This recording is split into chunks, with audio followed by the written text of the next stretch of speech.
complice. Puisque un client qui est dans une boîte qui est en train de consommer, démarrer son argent, pour quelle raison tu vas lui demander de sortir? Pourquoi tu l'obliges à aller dehors?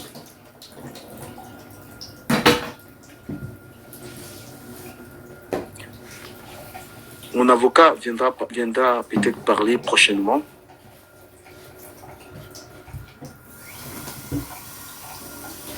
Mon avocat va venir s'exprimer.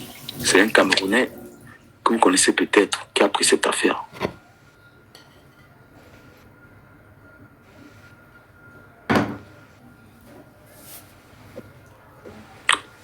Je ne suis peut-être rien là. Et je ne badine pas avec mon droit en fait. Parce que je le maîtrise. Parce que vous jugez les gens selon les je sais pas. Vous jugez le jugement que vous avez sur les gens. Vous jugez les gens selon les accessoires, les machins là. Mais il y a des gens qui ont un cerveau en fait. Mais expliquez-moi comment je peux être dans une boîte de nuit. Je suis en train de boire, j'ai payé pour être dans la boîte de nuit. Et que je sois dans un conflit, ramené dehors par le vigile. Pourquoi le vigile me ramène dehors? Alors qu'il sait que je suis en conflit avec le concerné. Tu te veux te lever? Il sait que quand je vais là-bas, je paye et je bois. Je ne vais pas là gratuitement. L'établissement doit me protéger. L'établissement, je bois chez vous et je ne peux pas être victime de bagarre chez vous. Je ne peux pas perdre mon œil dans votre établissement où j'ai payé à hauteur de près de 200 balles. Je suis assis avec ma bouteille de 18 ans, bouteille de champagne, chicha, tout que j'ai payé, et on me dit, viens, va là-bas.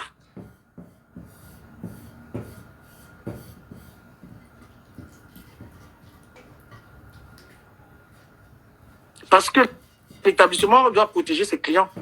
Il n'est pas question de bagarre dans l'établissement.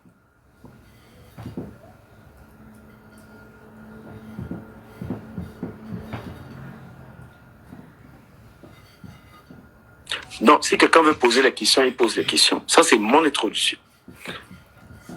Vous ne voulez pas un bagarreur. C'est un endroit où tous les Camerounais vont là-bas, ils sont en train de yamou. C'est comment, police? Tu vas bien? Non, mon œil souffre pas. Mon œil. Ton live ici, c'est un prank. Tu veux seulement nous faire bavarder. Il bavard comment? Mais c'est vrai, c'est pas... Depuis tu t'écoutes parler où c'est les effets de la douleur. Non, c'est chaud. Mais après, il y avait du monde. Mais je demande, est-ce que si je suis en train de boire mes bouteilles que j'ai achetées avec l'argent de ma souffrance, on me pèse l'œil là-bas dans l'établissement? On t'a percé l'œil à l'intérieur de l'établissement ou à l'extérieur? À l'intérieur. Tu as des preuves de ça? Mais les preuves, que les gens sont là. Est-ce que qui n'est pas là? Tu penses parce que le récit, en fait, que les gens nous donnent, c'est que... Moi, je suis là, laisse que les gens te disent, il y a du monde là-bas. Comment? De toutes les façons, est-ce que tu as porté plainte? Je ne veux pas donner, il y a des détails que je ne veux pas forcément donner. Mais comment en fait mais si tu sais que, regarde, c'est pour ça qu'elle te demande si c'est l'effet de la douleur qui te fait parler. Mais l'effet de la douleur, comment? J'essaie quand même de parler aux gens qui me suivent, puisque les gens m'ont vu dans une histoire.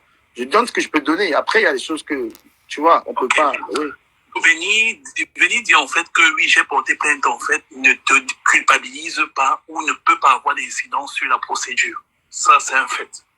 Maintenant, si réellement tu as porté plainte, tout ce que tu racontes là peut se retourner contre toi. Que tu me donnes des éléments. Quand tu portes déjà plainte, il faut muter celui qui est là. Il a l'écho.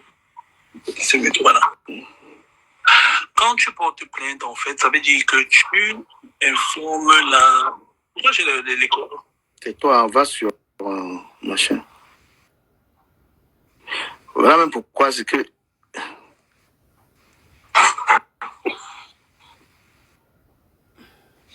Oh là là.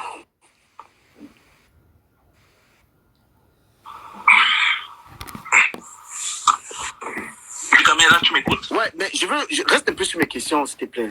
Ça me permet Oui, de... je suis sur les questions. Oui, reste un peu sur mes questions. Est-ce que si je suis en train de boire quelque part, je suis violenté, l'établissement, comment doit réagir l'établissement? Mais l'établissement a déjà une sécurité qui devrait venir établir l'ordre et appeler la police.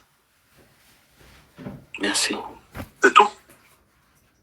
Maintenant, si tu as porté plainte, en fait, tout ce que tu dis se retournera contre toi. Non, l'autre là, je te prie de laisser un peu l'autre là. Restons dans ce que dans ce que je suis en train de communiquer. Mais mon but, en fait, c'est aussi de te protéger. Mon but, c'est de t'empêcher de continuer dans ta lancée. Parce que tout ce que tu dis depuis le début de ton live est préjudiciable. Parce que tu as prononcé le nom, en fait, d'Oshiga, par exemple. Elle peut te porter plainte pour diffamation. Non. Quel porte plainte? Frère, pardon, Colin, s'il te plaît, laisse le côté là. Laisse le côté là. Parce que ce que j'ai dit, il n'y a pas de diffamation, c'est vérifié. C'est pourquoi il ne voulait pas qu'il y ait un dedans. C'est elle qui envoie le message et tout. Je ne raconte pas des conneries. Là, maintenant, tu vas me pousser à aller dans les détails qu'elle ne veut pas. Ok. C'est elle qui parle. Elle est là. Son mari est en train de faire le conflit avec la petite. Elle est avec lui. Maintenant, j'ai des questions pour toi. Quelles sont tes attentes? Parce que tout à l'heure, tu dis que tu t'en fous, mais tu passes ton temps, en fait, à nous donner les détails de toutes les personnes dont tu aurais voulu le soutien. Non, je n'aurais pas... Non. Je n'aurais pas voulu le soutien. Je leur rappelle, tout simplement, que je vois leur ignorance. C'est pas forcément par rapport à mon cas. Puisqu'est-ce qu'on fait très souvent ici? Lorsqu'on apprend qu'il est arrivé quelque chose à quelqu'un, on condamne pour le bien de ce que nous on fait, de la liberté d'expression, au nom du fait que être TikToker ou blogueur, on ne doit pas être victime d'une quelconque bastonnade par rapport à cela, tu vois. Quelqu'un qui exerce ce métier, qui apprend cette histoire. Bazote qui apprend l'histoire, qu'est-ce qu'il fait? Regarde l'ironie qu'il fait là-dessus. Donc, il en a... Libre à lui de n'avoir rien à ce. Je lui dis, je prends acte.